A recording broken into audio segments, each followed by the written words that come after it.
Pleasant good evening to one and all. Sitaram, Namaste, Sat Sri Akal, Bandindagi Sahib, Jai Guru Datta, and Assalamu Alaikum to all our Muslim and brothers who are fasting in this month of Ramadan. And finally, Om Shanti. My name is Brother Kem, and I will guide you through the initial part of this program. And it's very simple to give welcome, thanks, and appreciation. And today, we appreciate Mr. and Mrs. Prasad and Radhika Govind and the family who are hosting this Ramayana Yagna entitled The Significance of the Ramayana. Many people on retirement has lavish parties, go on long holidays. But Prasad Govind and Radhika decided to host the Ramayana Yagna in order of his retirement. This is a very noble and auspicious occasion for the Govind family. And to you, the audience, I want to welcome you. Without you, there would be no program. So, hearty welcome to this Govind family. And to Akashvani 106 FM, who will be broadcasting every night from 7 p.m. to 9 p.m. and will be guided by Chris Singh Bhai and his crew. Also with us is Heritage Radio 101.7, but they will only be doing recording, and this will be broadcast next week. This has been guided by our brother Dheeraj Singh. Today's broadcast would be live on Akashvani and on the World Wide Web. And together, we want to say welcome to the World Wide Web listeners who are listening at this time. I also want to welcome Sister Dr. Himlata, the spiritual head and administrator of the Brahma Kumaris Raja Yoga Center in Trinidad and the Caribbean. And welcome to all the Brahma Kumaris from all the centers here in Trinidad and the Caribbean. Today, this Ramayana Yagna, the spiritual significance of the Ramayana, will be conducted by Brahma Kumari Usha Didi. Brahma Kumari Usha is a senior Raj Yoga meditation teacher and a management trainer of the Brahma Kumaris World Spiritual University at the global headquarters in Mount Abu, Rajasthan, India.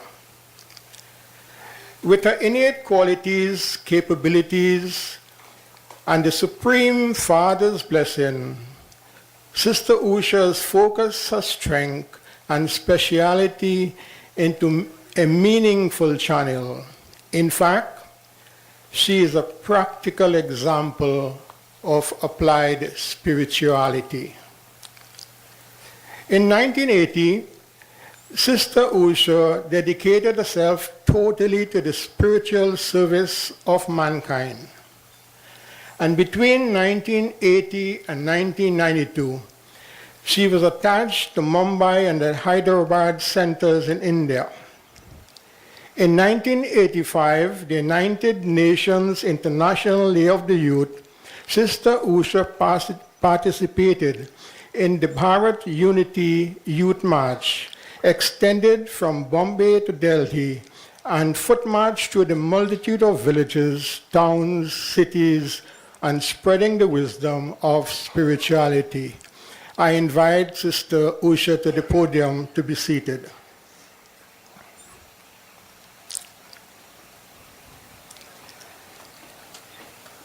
In the path of service, Sister Usha played a key role in the implementation of self-management training programs as expounded by the Brahma Kumaris self-management system.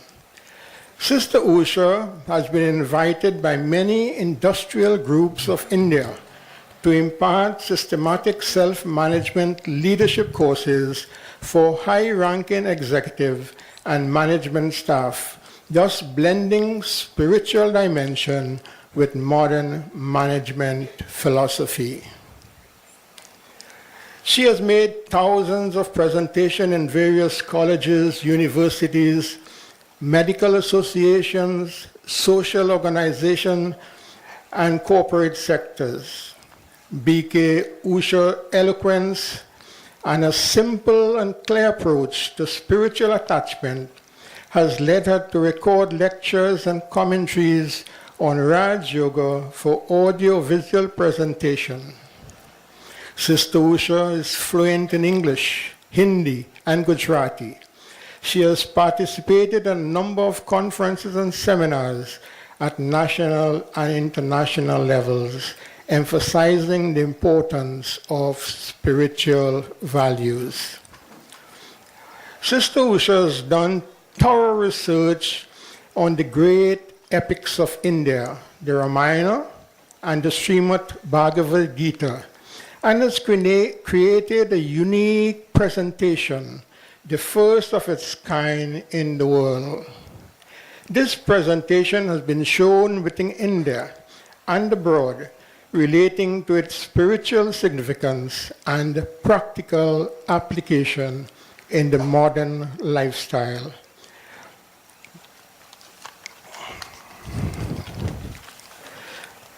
So today, we welcome Sister Usha from the Brahma Kumari's headquarters, World Spiritual University at Mount Abu in Rajasthan, India. So she will conduct today the practical application of the spiritual significance of the Ramayana in the present context. So let us welcome Sister Usha to the shores of Trinidad and Tobago. Let's hear it for her.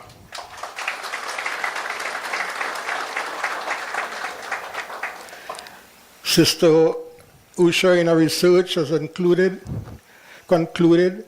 that the Ramayana is an epic which depicts how to conduct human relationships of all types. The ideal behavior of Sri Rama with almost every human relationship has been depicted in this epic. So let us hear from Sister Usha her experiences, her research, and a divine part on this spiritual significance of the Ramayana. Sister Usha.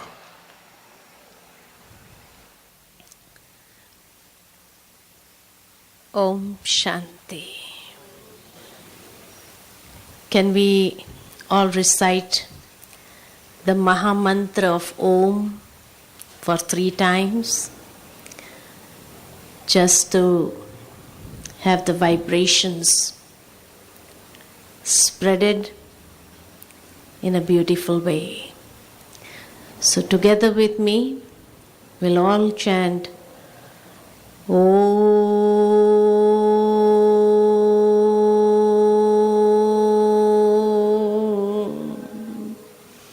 Shanti.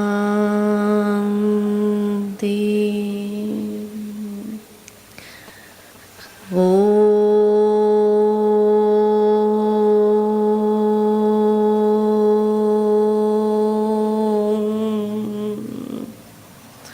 Shanti.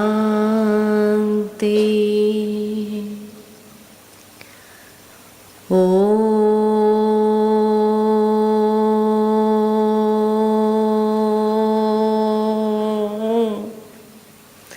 Shanti.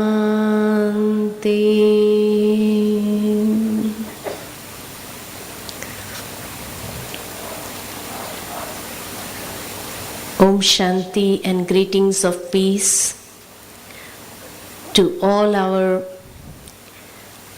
divine spiritual brothers and sisters who have gathered here for this beautiful evening in which we will all hear the significance of Ramayana and its practical application in our day-to-day life. Because since ages we have been listening to this Ramayana Mahakatha. And today I appreciate and congratulate our brother Govind Prasad and his wife Mrs. Radhika Prasad for inviting all of you to listen to the Ramayana Katha from a different perspective, which will be easy for us to personalize. Because till today we have been listening to Ramayana as it was the story of Rama, and we just have to listen and appreciate what Ram had did. But today we shall see how can it be applicable in our lives. How can we, in this present times, include the teachings of Ramayana or the teachings of Sri Ram for our modern day-to-day life. And as Brother Kem was mentioning, that yes, Sri Ram had been justifying and all his behavior, his attitude, his thinking process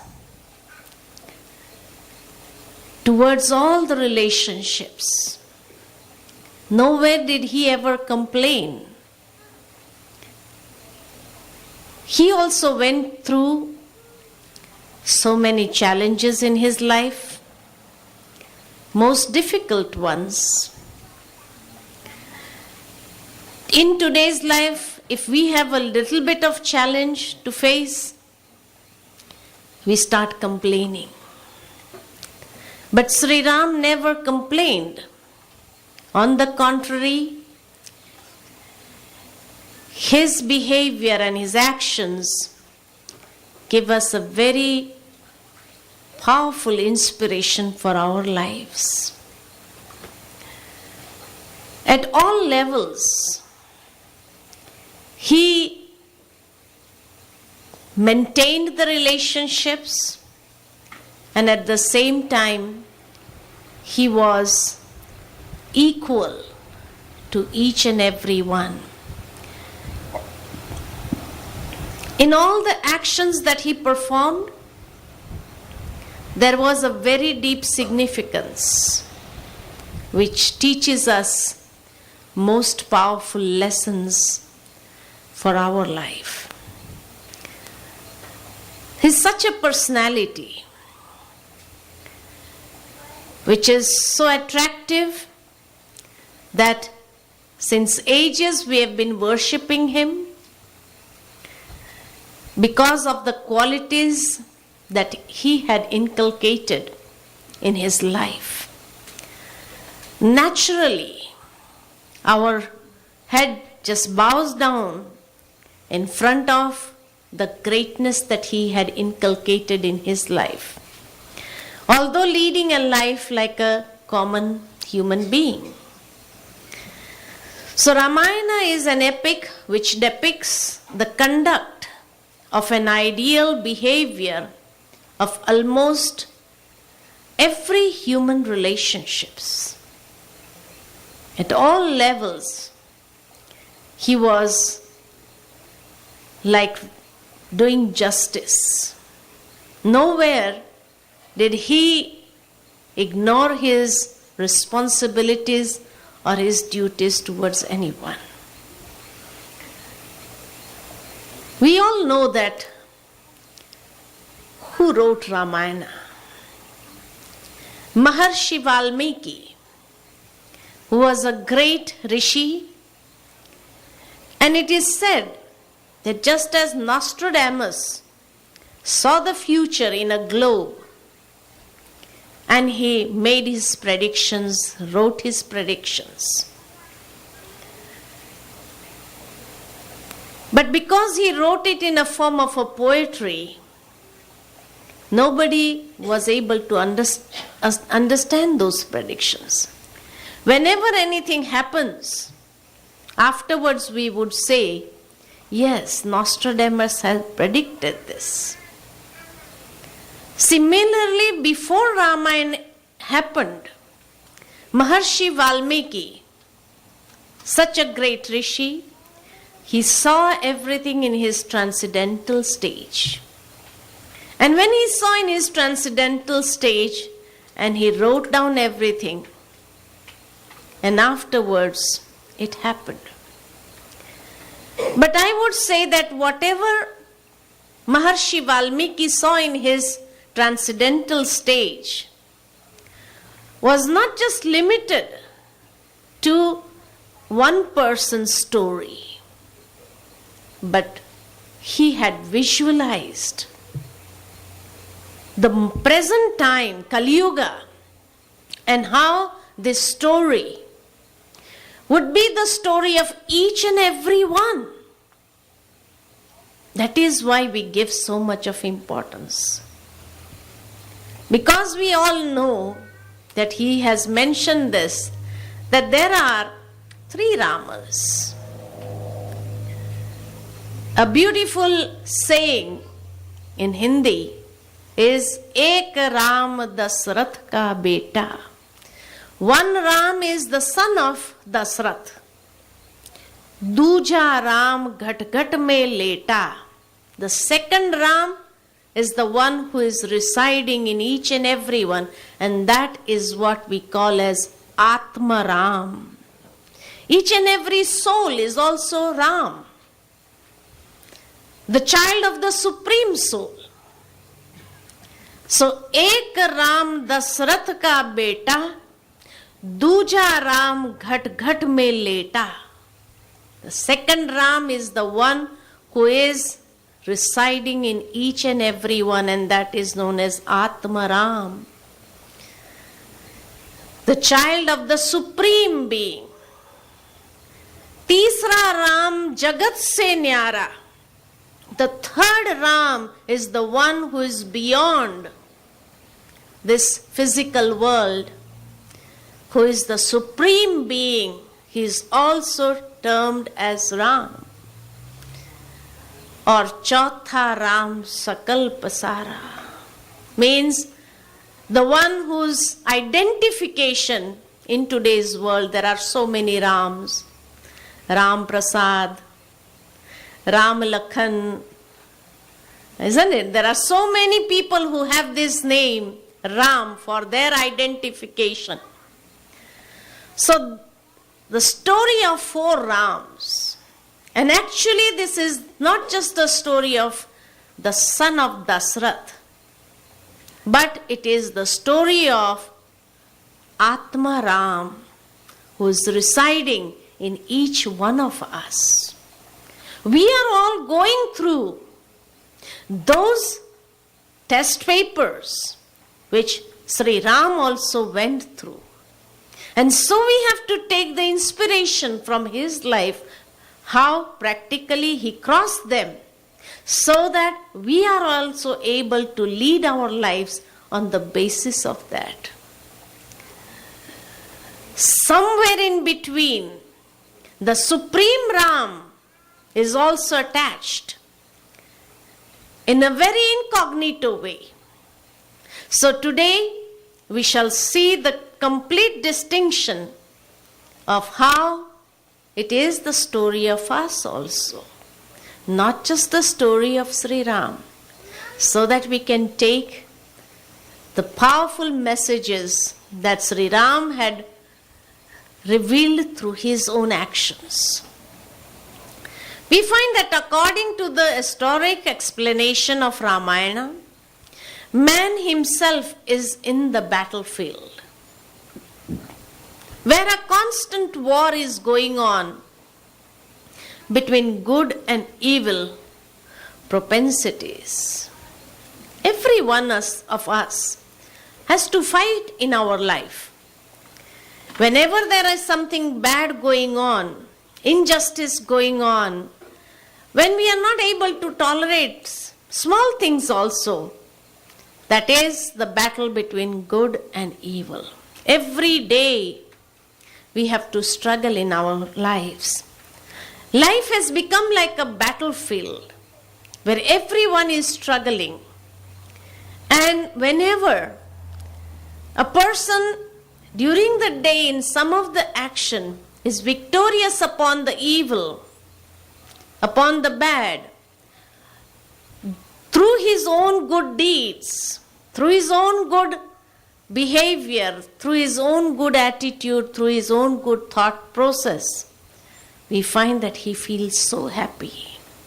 Every one of you have this experience, that whenever you conquered some of the evil tendency in your life, how happy did you feel?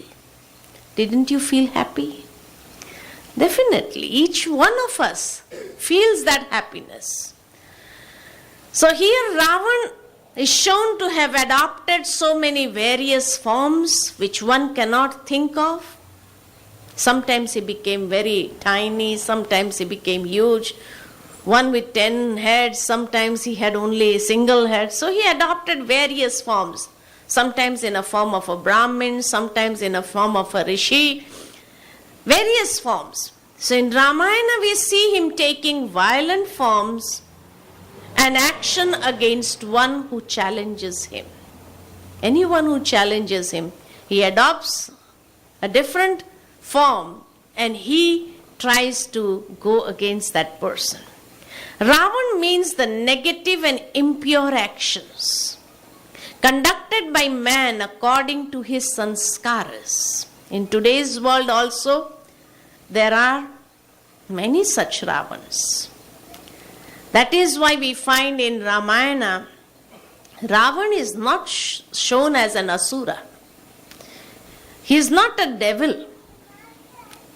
Basically, Ravan is said to be a Brahmin, one who hails from a high caste.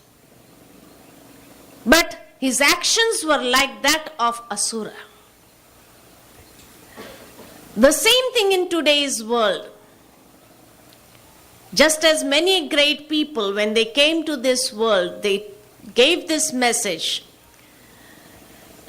do not hate the person, but try to overcome the evil that is within him.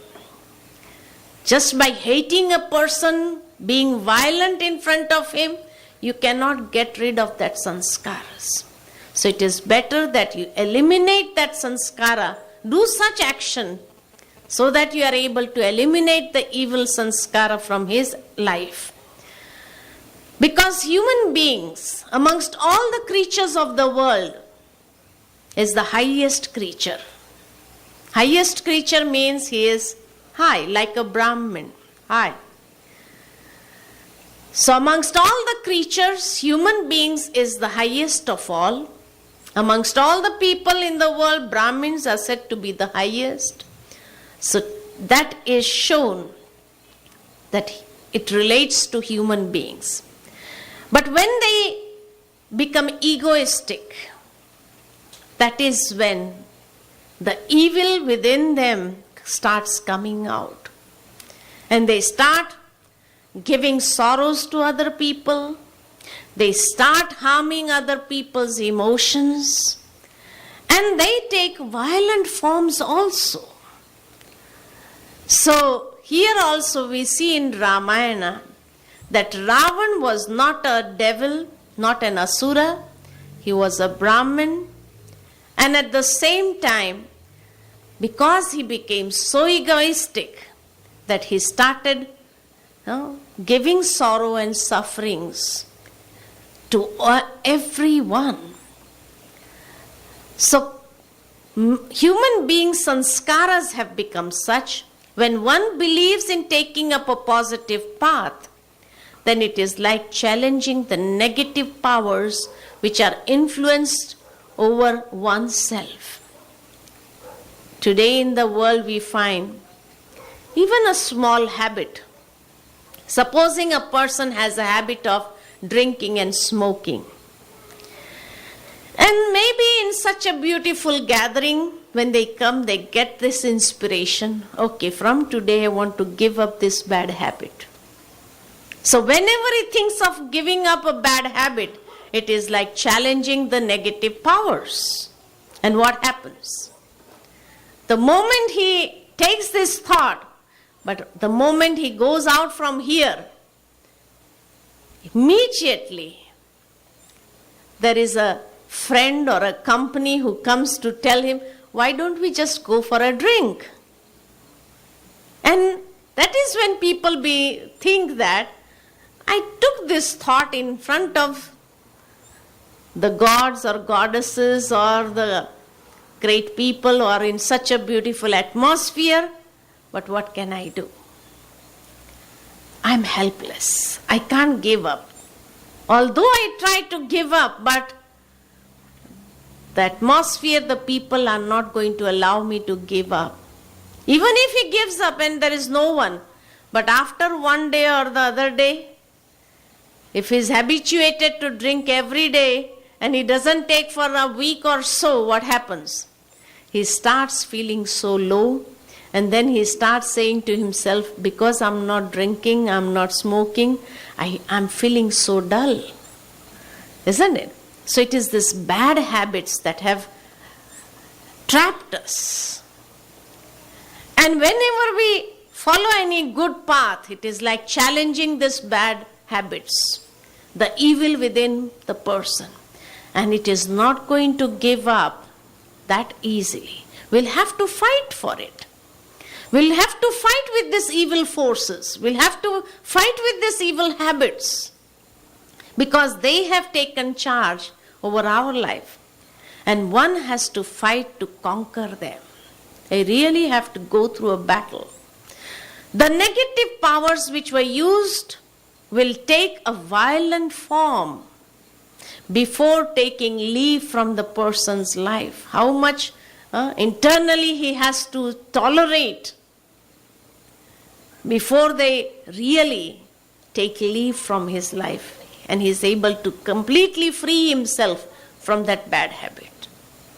So just a physical habit also gives us so much of pain before taking leave. Many evil sanskaras are such. The sanskars of ego, the sanskars of anger, the sanskars of attachment. All these sanskars are giving us a lot of pain inside sometimes.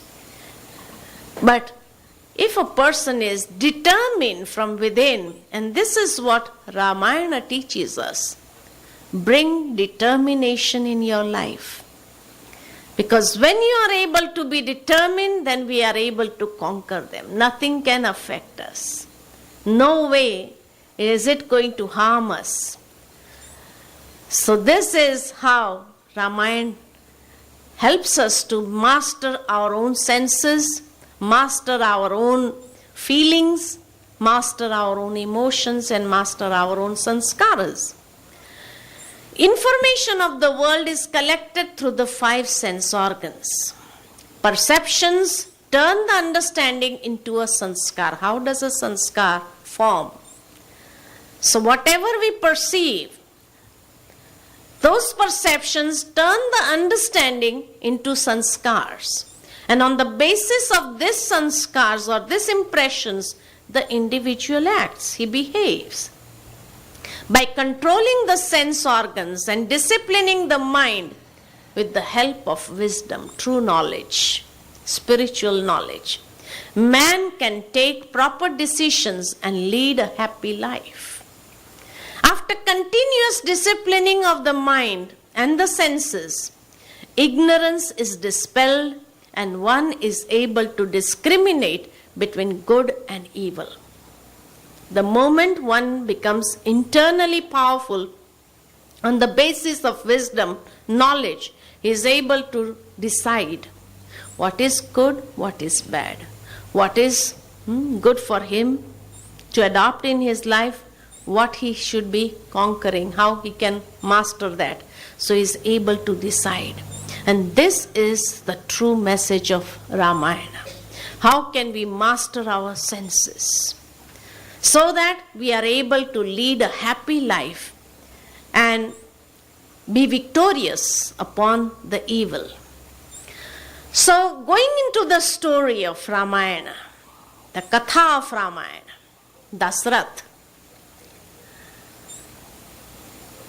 Maharshi Ved Vyasji was very intelligent, and therefore the names that he has chosen have very deep meanings attached to it. And that is why when we say it is a story of Dasrath, Das means 10 in Hindi, Rath means chariot. So this body is like a chariot. Just as when a person leaves the body, when a soul leaves the body, and the dead body goes, in Hindi we say the arthi is going, arathi. Arthi means an empty chariot is going. The chariot which does not have the master in it, that empty chariot is going. So Dasrath means this chariot which has 10 senses, 5 physical senses and 5 subtle senses. So these 10 senses are like the horses of this chariot. So a person who is able to command his 10 senses is known as Dasrath. That means a person who has self-sovereignty, who knows how to rule his own senses, control over the 5 physical senses and 5 subtle senses, he is known as Dasrath, a master. And his kingdom is where? His kingdom is known as Ayodhya. Ayodhya means where there was no yuddha. Yuddha means war, battle. Ayodhya means where there is no battle, where there is no war. So a person who has mastered his 10 senses and who rules this or who has this self-sovereignty in his life means it is the kingdom of Ayodhya. It is in his life that there is no battle. Today, every human being is struggling, is battling in his life. Why? Because some of the other senses are like controlling him, controlling his thoughts, controlling his behavior. So they are under the influence of some or the other senses. That's why there is a battle going on inside. But the one who has complete mastery over his 10 senses, there's no need for him to be battling. No yuddha, no war can go on in his life. So his life becomes Ayodhya. There is no yuddha in his life. And he has, so that is why it is shown, Dasrath was the king of Ayodhya, self-sovereign. Dasrath had everything that nature could bestow. He was very happy in his life. He performed a sacrifice and was given the essence of that sacrifice to be distributed amongst his queens. So Dasrath had how many queens? He is shown to have 3 queens. And who are these 3 queens? The name of the 3 queens are Queen Kaushalya, Queen Kaikai, and Queen Sumitra. Very perfect names. That is why I said Maharshi Ved Vyasji was a very intelligent person. That the names that he had chosen were according to the characteristics. So when a person has complete self-sovereignty, his life is like an Ayodhya.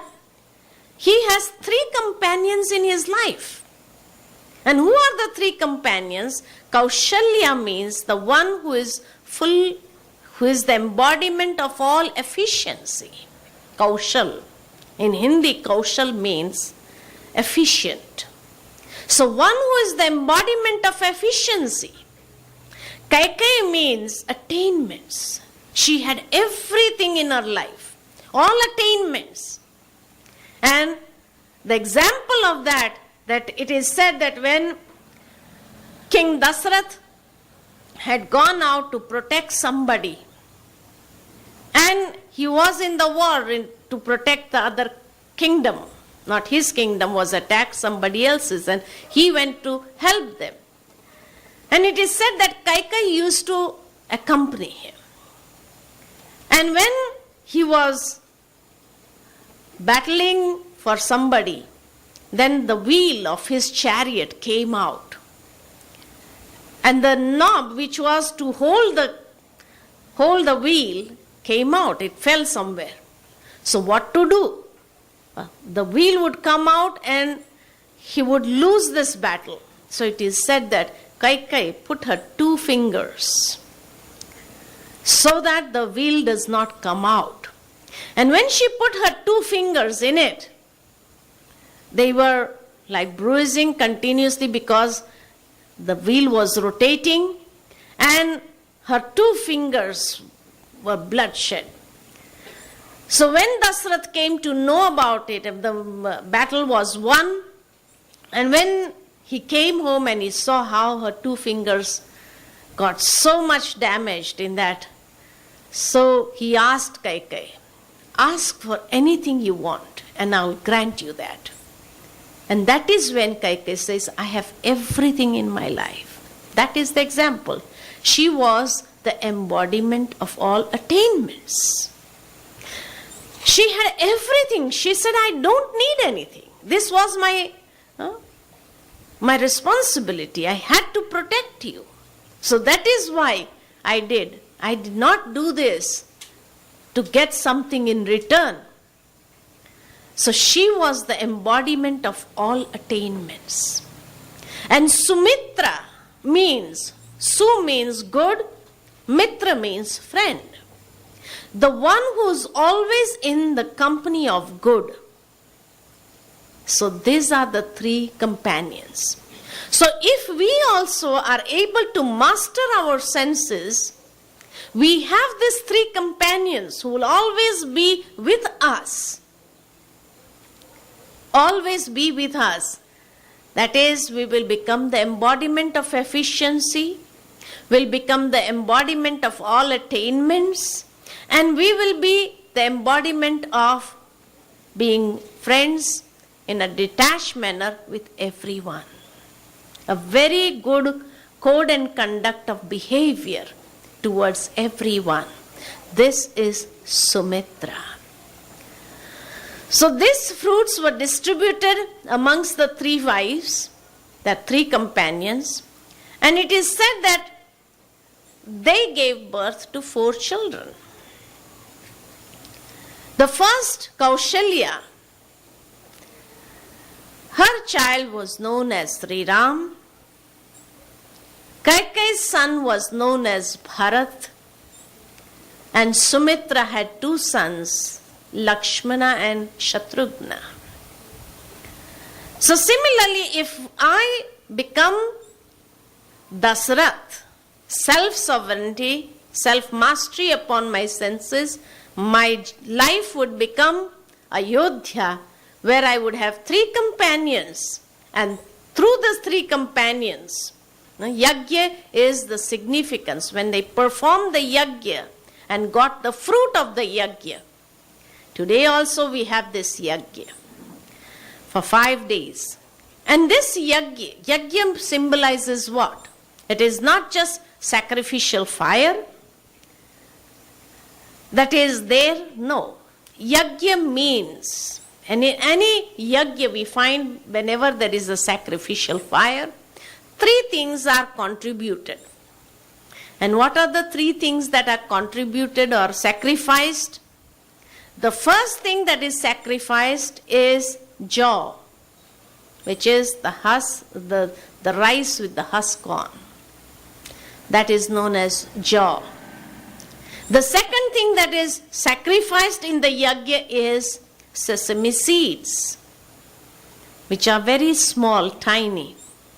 And the third thing that is sacrificed is ghee, butter, liquid form of butter. That is these three things are sacrificed, and it is said by sacrificing three things, we are having the purification. So whenever people buy a new house, they would perform a yajna, so that there is purification of the whole house or the atmosphere. For any auspicious work, yajna is performed, and these three things are sacrificed. But here we find that this is a yajna which is having a spiritual significance. And this spiritual significance of this yajna is, in this yajna of knowledge, we also have to sacrifice these three things. What are the three things that we have to sacrifice? The first thing is the rice with the husk on. And this symbolizes the body, the physical body. Through this body, we are performing so many actions, some are good, some are bad. So sacrifice the evil. In order to have purification of this body, I need to sacrifice all my evil deeds in today's yajna of knowledge. This is a spiritual yajna being performed. And we are just not gathered here to listen to the story of Ramayana. We also need to sacrifice something. Then only we are taking something from this yajna. So we need, if I really want to have the real fruits of the yajna, then I need to sacrifice all the evil habits that I have, which makes my life impure. So sacrifice the impure so that the body purification is done. The sesame seeds are very small, tiny, which symbolizes the mind. The mind is very subtle. And in this mind, something evil or good is going on continuously. So whenever in this mind we have evil thoughts, waste thoughts, negative thoughts, in today's yajna, we sacrifice all those negative thoughts so that there is purification of the mind. And the butter, the ghee, which symbolizes the wealth. Whenever wealth is used in a wrong way, how is it used in a wrong way? Beautifully our brother Kem mentioned that whenever people retire, they have parties. They hold parties and call all people. But such a beautiful thought our brother Govind Prasad and his wife had, that we should celebrate in the form of this Ramayana Yajna. So where they are utilizing their wealth in a correct manner.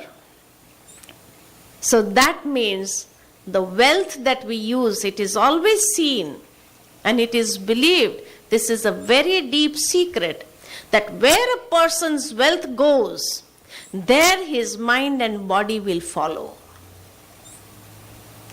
You can see, I don't know about Trinidad, but in India, before, not nowadays, before, when the grandparents and all the family members used to live together, parents, grandparents and their children all living together, and the father, mother may be going to work, so the grandchildren will be staying with their grandparents.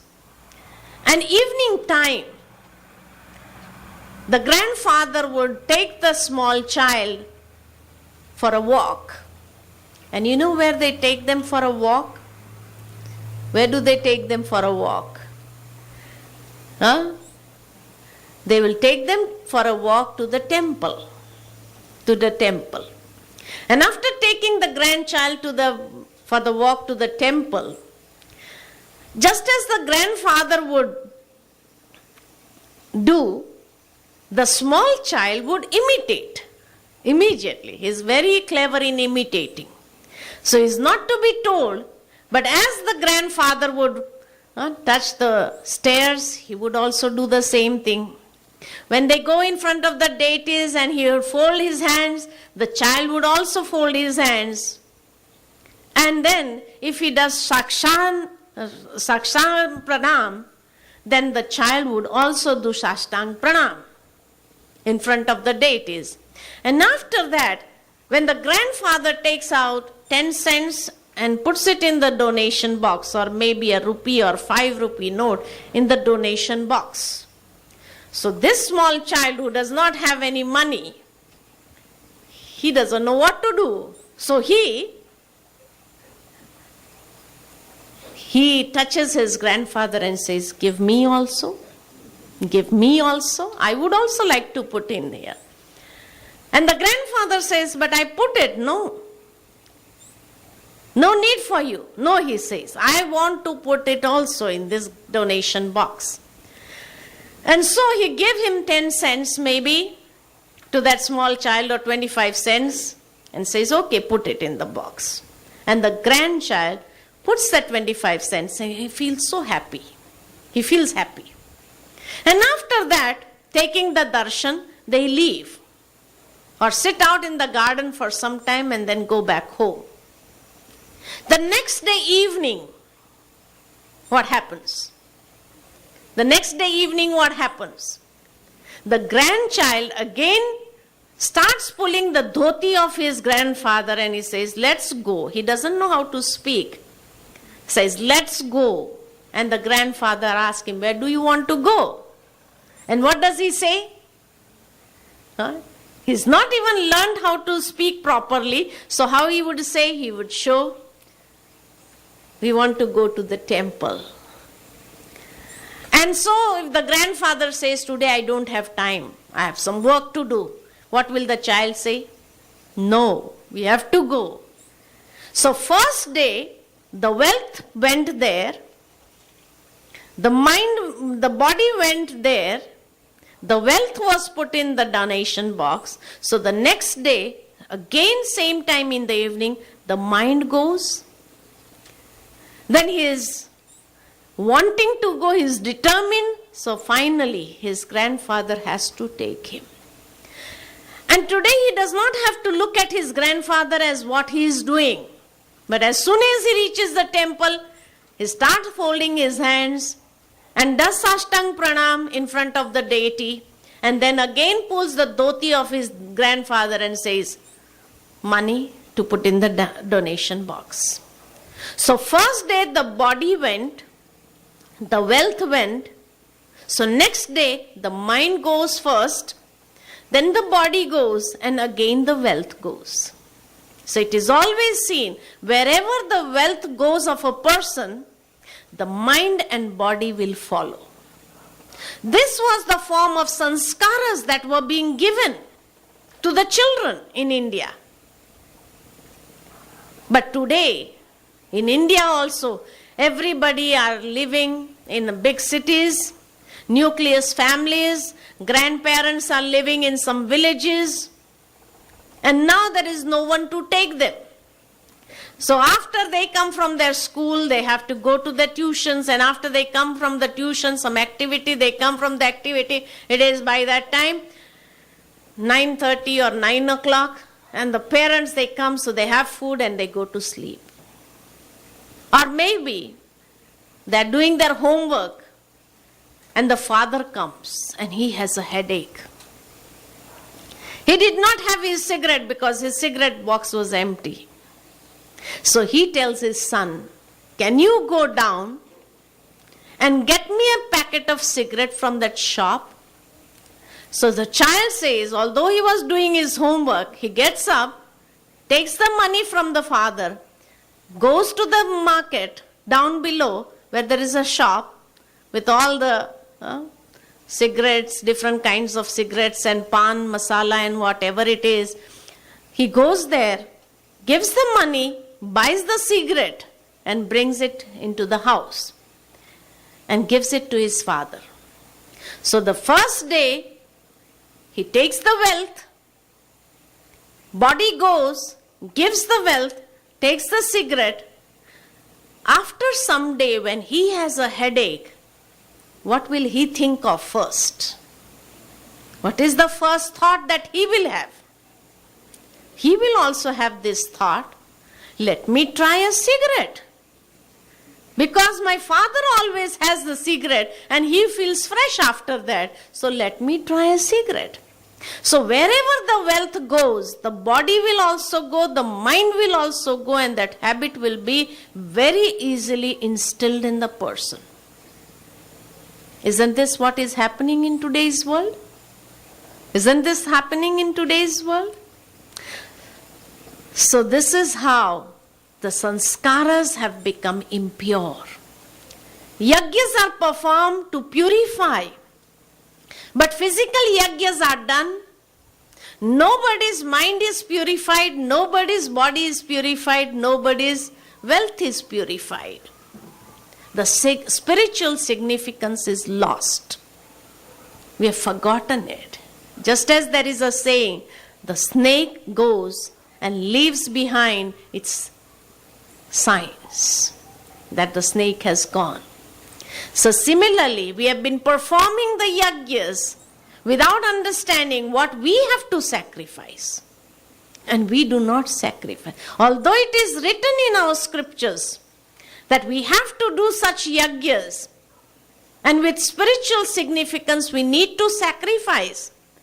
So at a physical level or a gross level, because we do not know how to sacrifice our evil habits, we have sacrificed the rice with the husk on, we have sacrificed the sesame seeds, we have sacrificed the butter, and lots of butter has been sacrificed. Lots of sesame seeds has been sacrificed. No purification has taken place. Because all the souls who have been coming to these yagyas did not even sacrifice their evil thoughts or their negative and waste thoughts, their negative actions or behavior or the evil habits that they have in their life. So how can the yagya be complete? The yagya cannot be complete. We cannot receive the fruit. So this is what, if King Dasrath also performed a yagya and the fruits were shared with all his companions, with the 3 companions, and they got beautiful children. So today, if we also take this determined thought from this scene, take this inspiration that whenever we listen to such spiritual discourses, we also need to sacrifice something from our lives, then only we can receive the fruits of being in this yagya, participating in this yagya. Otherwise, we just came and went away, no achievement in life. Nothing, no fruits we receive from our life. We have just sat here 2 hours, we did not gain anything because we did not take any inspiration. Practically, we did not sacrifice anything. So, that is why it is shown in the beginning only. So, let me ask you also, are you ready to sacrifice something or the other from your life so that you also receive such good fruits in your life? Are you ready to sacrifice? Or there is a fear? Oh, I don't know what we have to sacrifice. What will the sister ask us to sacrifice? No. I will not ask you to sacrifice, but it should come from within you. If I need to purify my soul, my body, and my wealth, my life, my family, then something or the other, let me, small also, like a sesame seed, a small thing also, let me sacrifice in this yagya. And then I can reap the fruits, and you will see how big fruits you receive, even by sacrificing something small. So they get these 4 children, Sri Ram, Bharat, Lakshman and Shatrughna. Beautifully names were given to them by Maharshi Vedvyasji. Sri Ram is symbolized as the embodiment of wisdom, who had spiritual wisdom in him. Bharat is said to be the embodiment of dedication, complete surrender. Lakshman is said to be the embodiment of renunciation. And Shatrughna always cooperated. Cooperation, because there was no Shatru in his life. He did not have any evil habits in his life. So, he was ready to cooperate at every moment. So, these are the 4 pillars of our life. If we are able to have self-mastery, and we have performed the yajna in the right manner, where we have sacrificed these 3 things, our life would always be Ayodhya, where we have constant companionship of the 3 companions, and we have 4 pillars, powerful pillars of our life. Means we will have wisdom in our life, we'll have the feelings of dedication, devotion, we will have the feelings of renunciation, renunciating the evil from our life, and we will be able to give cooperation to all those who are around me. I'll be able to cooperate them. There will be no shatrus, no enemies in their life. So these were the 4 children.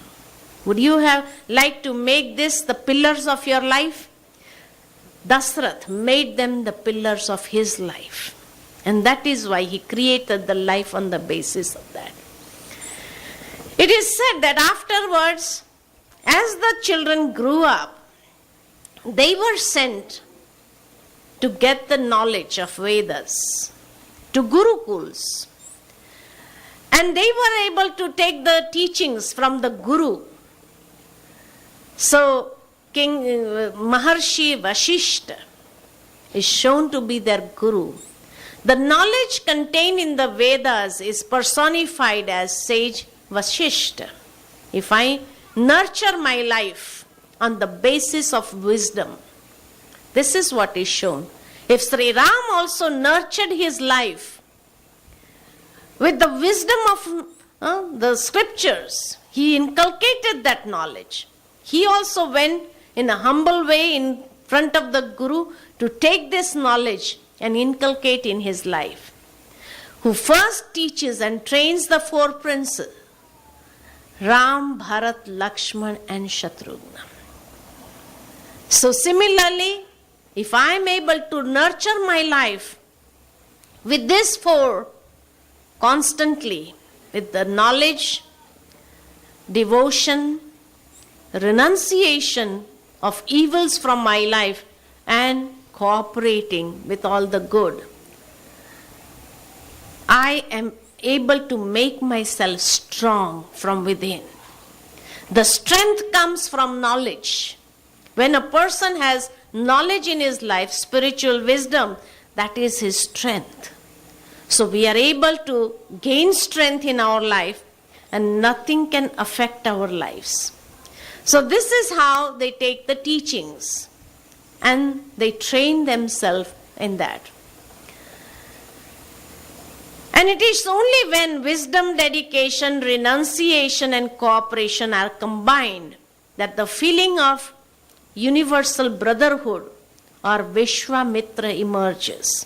So it is said, after they are trained and they are complete in their knowledge, then Rishi Vishwamitra comes to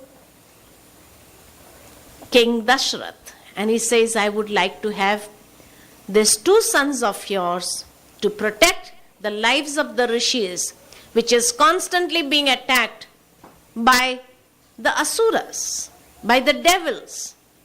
So when the 4 gather together, it is shown that they become they have this feeling of universal brotherhood. Vasudhaiva Kutumbakam, Vishwamitra. They develop these feelings of universal brotherhood. It emerges. So let these feelings of universal brotherhood emerge from our lives also. And let us protect everybody's life from the weaknesses, from the evils. That is why Vishwamitra takes Sri Ram and Lakshman. Sri Ram means wisdom and Lakshman means renunciation. So on the basis of wisdom, he is helping the rishis to renounce the attacks of the evils, devils. So we also have to develop this feeling, constantly stay in the company of knowledge, spiritual wisdom, nurture our lives with spiritual wisdom, and then we'll be able to renunciate the evils from our life. We'll not allow those evils to come in our life. And this is how when he takes them with him, the first of all, the devil is Tarka. And Tarka is said to be the embodiment of anger and lust, who attacks all the rishis and munis who were performing their yagyas. The yagya is for purification. So those who are in the process of purification, thus evils they attack. And you have always seen that whenever we also take a determined thought to purify our lives, our thoughts, our deeds, there are some of the other evil forces coming unknowingly also to attack us. So the attitude of universal brotherhood enables one with wisdom and renunciation to conquer the evil forces like Tarka, that is anger and lust. Otherwise, it is not possible. Without nurturing the life with spiritual knowledge, we cannot conquer the evils from our lives. It is said that Vishwamitra was performing a yagya, means to perform an act of benevolence for the self and the world. But evil powers, that is the negative elements and forces, do not permit one to complete the benevolent act. Whenever we think of doing a benevolent act, many of you might have taken this determined thought, okay, I will go every day. For 5 days, I have committed myself to attend this yagya. But maybe tomorrow only, there will be some or the other obstacle that may come. You are not able to reach home at time, you are not able to reach here. So that thought is attacked. By whom? By the devils.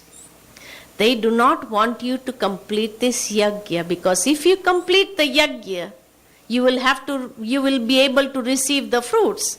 And Maya does not want you to receive the fruits. So what will Maya do? In some or the other way, it will come and attack you, so that you are not able to reach here on time.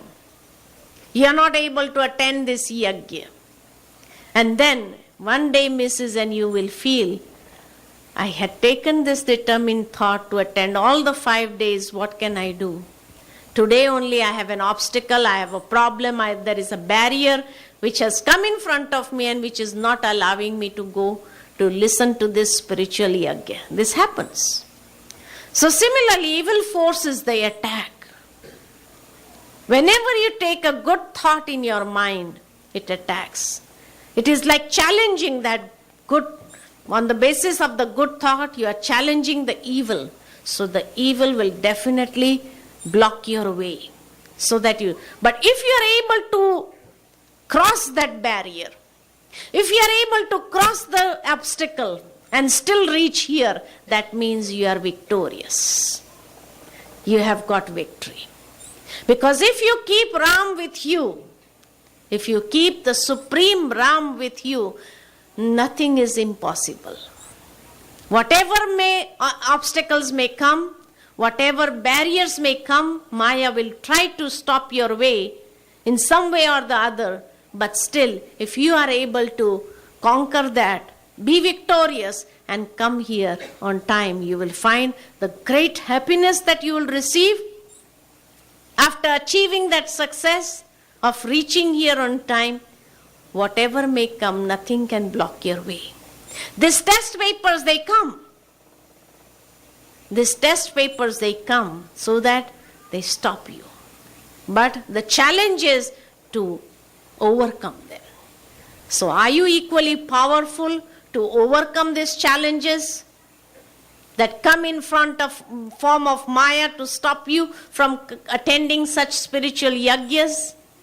Yes, you are a powerful one. Always have this determined thought, I am a powerful one. I am like Hanuman, who can cross any barrier. And this is what Ramayana teaches us. Be determined. Don't lose on the basis of the attacks of the evil, Maya forces. They try to attack you. Don't become helpless. Don't surrender in front of them. Go ahead with the company of Ram and Hanuman and be present. And the happiness that you will experience after that will be very great. Isn't it? So, you are determined, all of you, or just to show up one day, the first day and the last day, that's all. Many do that. Come first day and last day, that's all. In India, I don't know about Trinidad, if you are committed to come all the 5 days or not. But in India, what they do, come on the first day and come on the last day. Show up on the first day and show up on the last day. And during the whole week, it is only the family members who are most probably sitting, or the old people sitting who have no work, so they come and sit. The rest, they have all excuses. We wanted to come, we wanted to do this, but what can we do? Such problems came up, such barriers came up, such obstacles. So what are you going to do? Complain or be victorious? Huh? Be victorious, definitely. Huh? Let Maya not empower you. Okay?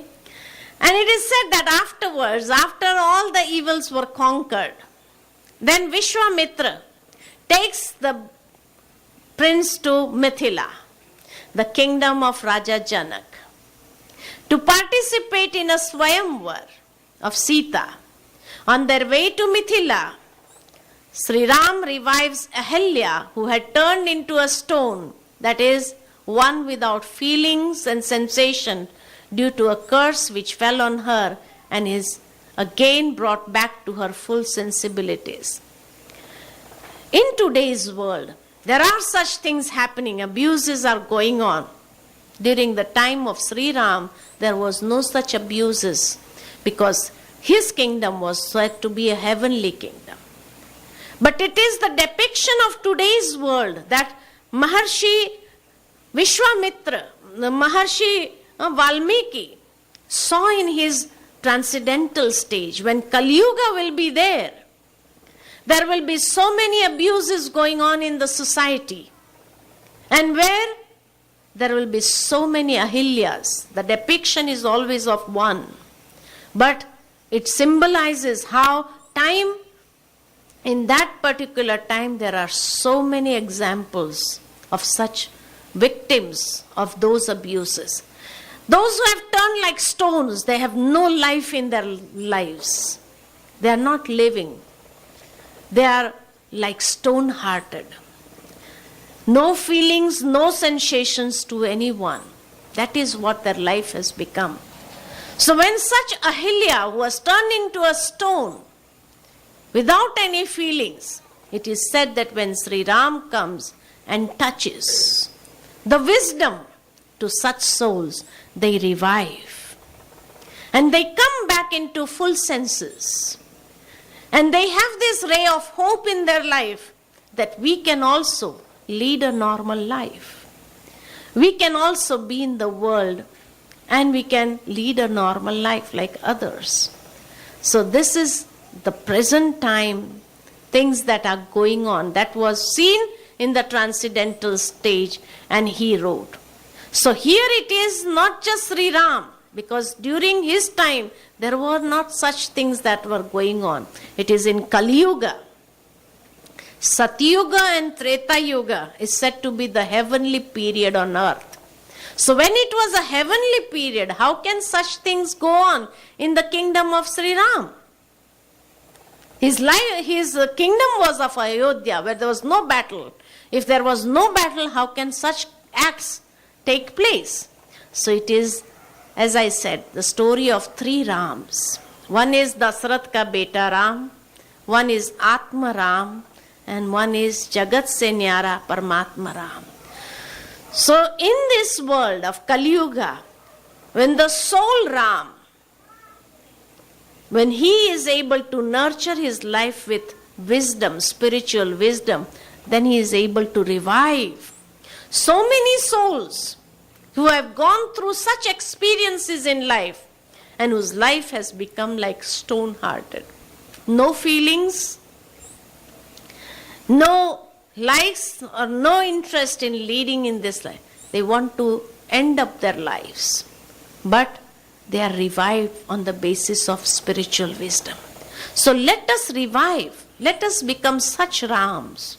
Atma Ram, who on the basis of knowledge, spiritual wisdom, is able to revive such stone-hearted people and bring them back into, or give them a new life, a new hope, that they can also remember the Supreme and they can make their life beautiful again.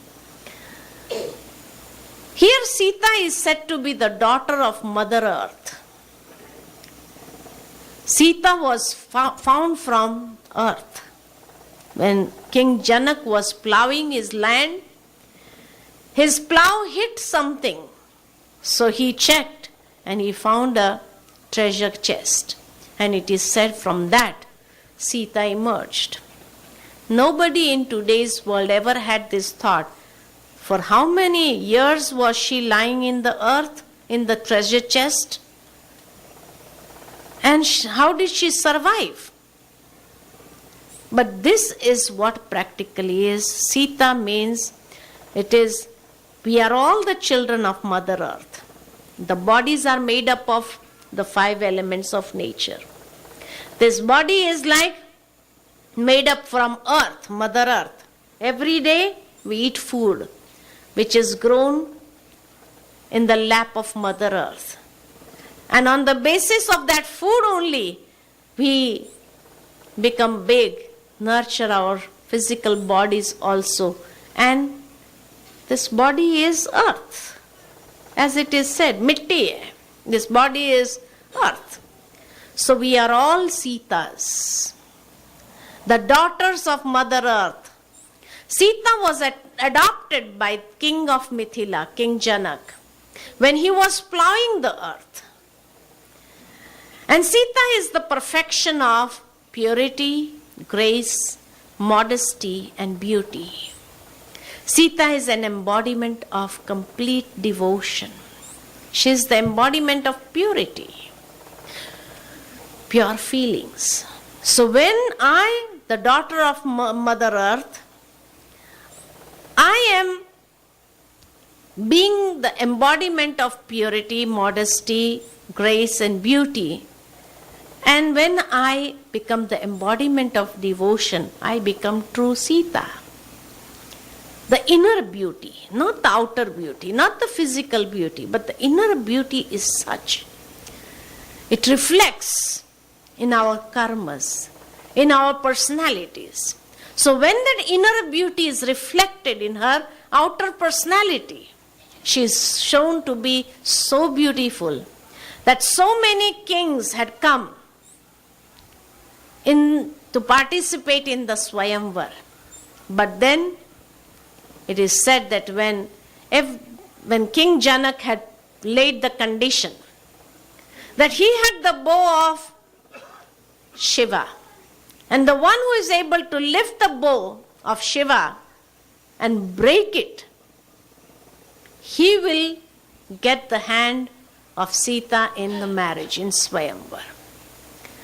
And it is seen that so many princes had come from far and wide to marry Sita. But whenever they went to break the bow, King Janak had arranged for Sita's marriage with the condition that she would marry that brave and powerful prince who would break the bow of Shiva. That was a very powerful bow. So who can break that bow of Shiva? Many people tried. It is said that the bow of Lord Shiva was unbreakable for ordinary mortals. So those who are ordinary prince, they were not able to break it. For the selfish, it was not even approachable. They were not able to go near the bow. Amongst the poor in spirit and cowards, it created fear and terror. So this was the characteristics of the bow, such a powerful bow, that for ordinary people it was unbreakable, for the selfish it was unapproachable, for the poor in spirit and cowards it created fear and terror, and for the egoistic people it was very heavy. The heaviness was of their own ego, that they were not able to lift it up. For those who are cowards, definitely those who are cowards, they fear. What if we can't do this? What if we can't do this in practical life also? And for those who are selfish, unapproachable, because they have this evil, selfish motive in it. In today's world also, those people who do something out of selfish motive, they cannot attain it. It is difficult to attain. And those who are ordinary people, they find it very difficult. Oh, it is very difficult. This is beyond our capacity. So whenever we see that this bow of Lord Shiva, also for the egoistic it became heavy. How it became heavy? Because the heaviness was of their own consciousness, the consciousness of ego. That was making it more heavy.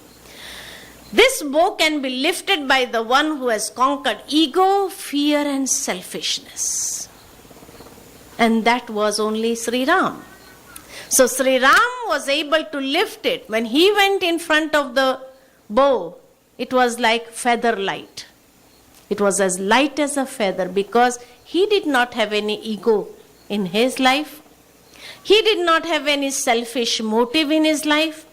And he did not have any fear. That is why it was light as a feather, and he just lifted it with one hand and immediately he was able to break it. So this is how the bow of Shiva was. Shiva is said to be the supreme being, the supreme Ram.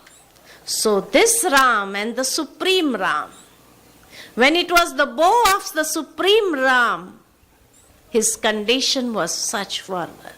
So being in this today's world, when we find that there is selfishness, during that time of Sri Ram, it was a heavenly period.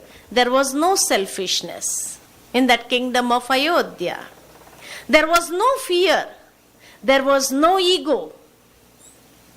That is why it was very easy for him to approach. But it is today's world which is full of fear, anxiety, stress and ego. As many of the management gurus also term that this is an age. This is an age of stress, anxiety, fear and ego. Where each and every small child also we find so selfish, has so much of ego, has so much of demands, selfishness. They have fear. Even if they ask them to go out, they fear a lot. So all this is prevailing in today's society. So in today's society, people's lives have become such heavy. They are internally very heavy. They feel as if they are burdened with the heaviness. And this is where Sri Ram says, if you are able to conquer this, you will become like light as a feather. Your life will be such. So this is what Ramayana is trying to teach us how we have to live in today's world. Sri Ram's life is like an example for us how to be in today's world. And that is when it is said, when a man rises above pride, he attains purity. So Sita, who is the embodiment of purity, purity and wisdom, they get together. How they get together? Because on the basis of wisdom, he had conquered ego. And when ego was conquered, he attains pure feelings in his life. And he is able to achieve purity. So this is how Sri Ram and Sri Sita, they get together. On the basis of wisdom, we have to conquer it. So this is the message of Ramayana. Every time we listen to the Katha of Ramayana, how many times have we taken this inspiration? So that is why we are going to see Ramayana today from a different perspective. And we'll be able to get that inspiration in our lives also, so that we are able to lead a beautiful life like Sri Ram, and be in the kingdom of Ayodhya, means make our life as Ayodhya. Okay? And together with that, praises and salutations to the Supreme Rama, Sri Rama, and all those Atma Ramas who has taken this determined thought to have victory upon their evils. Okay? Om Shanti. Tomorrow we shall see further the story as it goes on and how it can inspire our lives. Brother Kem will come forward.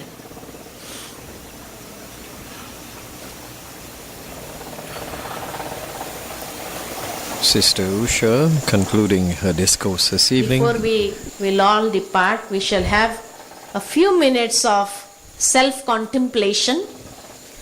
Sit in meditation, dhyana, so that we focus our attention inwards.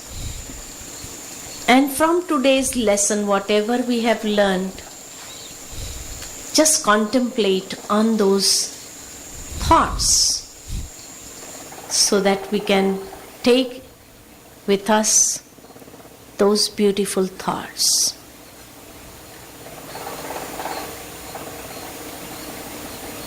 For a few moments, I turn my attention inwards and focus on the self, the Atmaram. I am a pure being,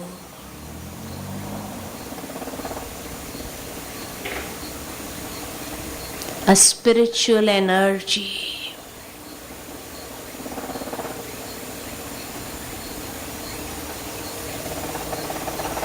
This body is my chariot, which has 10 senses. And I have to master my senses. Practically become Dasrath in my life. Attain that self-sovereignty.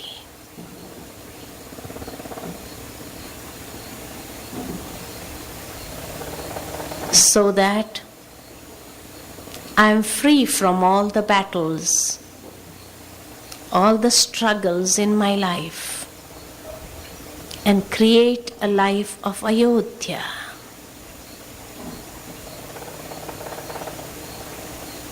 Where I have my 3 companions,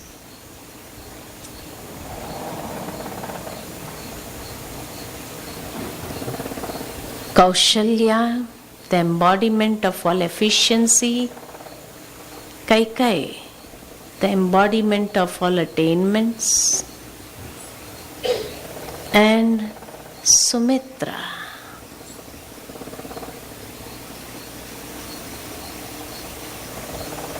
good feelings of friendship towards all.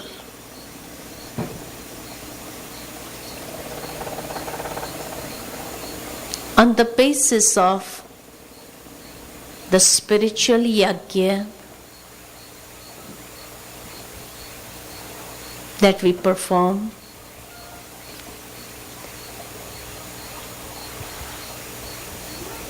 I sacrifice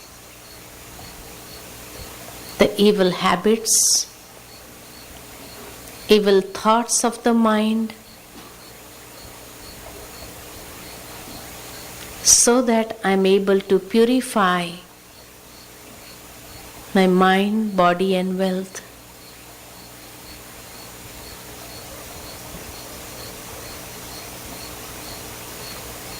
And I nurture my life with constant spiritual wisdom.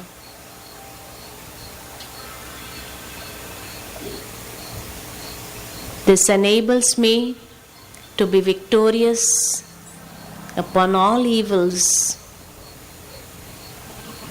and create feelings of universal brotherhood towards all.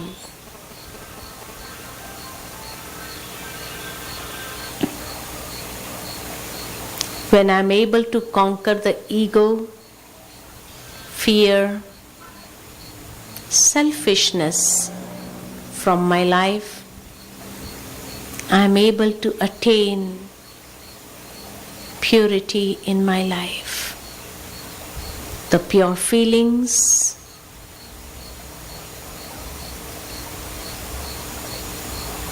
generate